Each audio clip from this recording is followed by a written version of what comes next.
Is there anybody in here that's 10 years old? You're not 10. Okay. Olivia, what do you want to be when you grow old at age 10? What do you want, when you grow up, what do you want to be? Right now. If you could be anything. No guesses? Okay. Nicholas, what do you want to be? That's okay. You don't know either? Who here remembers when you were 10 what you wanted to be? Any? Yeah.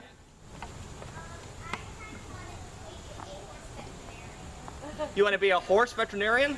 Okay, who else wants to be something? When they were 10, what did you want to be? Teacher. Teacher?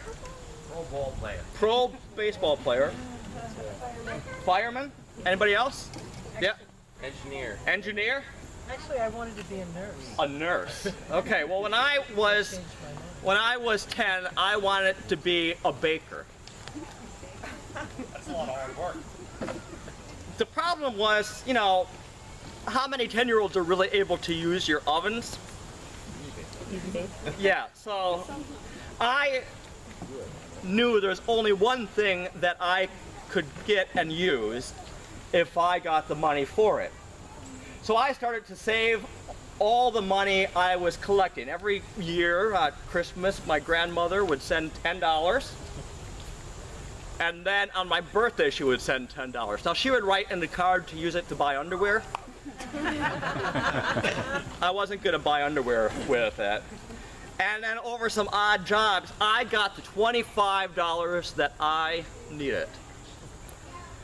When I had the $25 I needed, I went to the local store in town and I went and I grabbed it.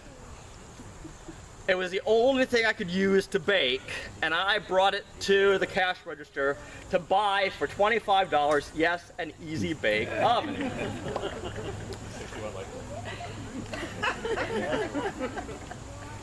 Nancy, I don't want an Easy Bake Oven, okay?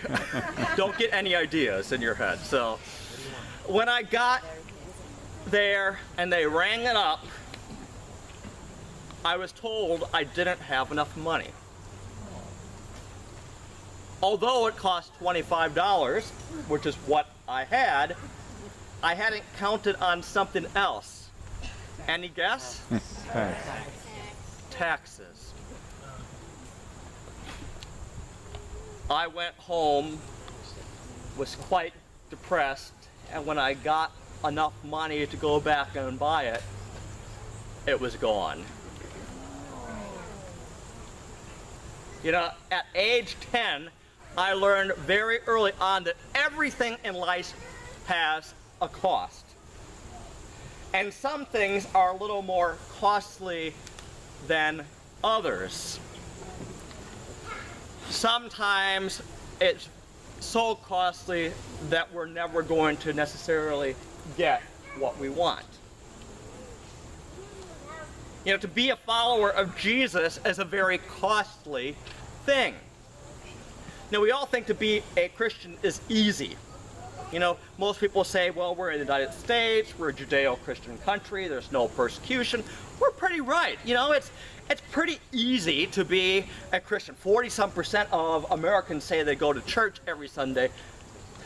I think it's more like 20% goes to church every Sunday. But, you know, to be a Christian, there's not much cost for us. Yeah, we know if we're going to be good, we're going to give our time to do stuff, our talents, those gifts that we have, and our treasures, our monetary gifts. But we don't think about the other costs. You know, Jesus in today's gospel said the weirdest thing. If you want to be a follower of Jesus, you need to hate your mother or father, your brother or sister. And I'm not encouraging you to hate your mother and father, or your brother and your sister, because that's not what Jesus was getting at. What he was getting at was to really be a follower of Jesus, you need to love God with all your heart, all your mind, all your soul, all your strength, and love your neighbor as yourself. I want to encourage all of us to be hated as Christians. And by that I mean when society says, oh, it's okay, hold a grudge when somebody upsets you, that you forgive the person who made you angry. When society says to look out for number one, you're making sure you care for your neighbor in need. Think about this week how you can put others first before you. You know, school's back in session. And kids, maybe when school comes back, you're going to see a kid who's bullied. Risk to be hated to go up and instead of joining in the bullying, to go and stand up for the kid. Parents, adults, instead of participating in the gossip at work, don't do it. And instead say, hey, we shouldn't be talking that way about somebody. Risk to be hated this week. Remember, Jesus said, take up my cross and follow me. The cross is not an easy thing, but Jesus also said he would be with us always, even to the end of the age. Amen.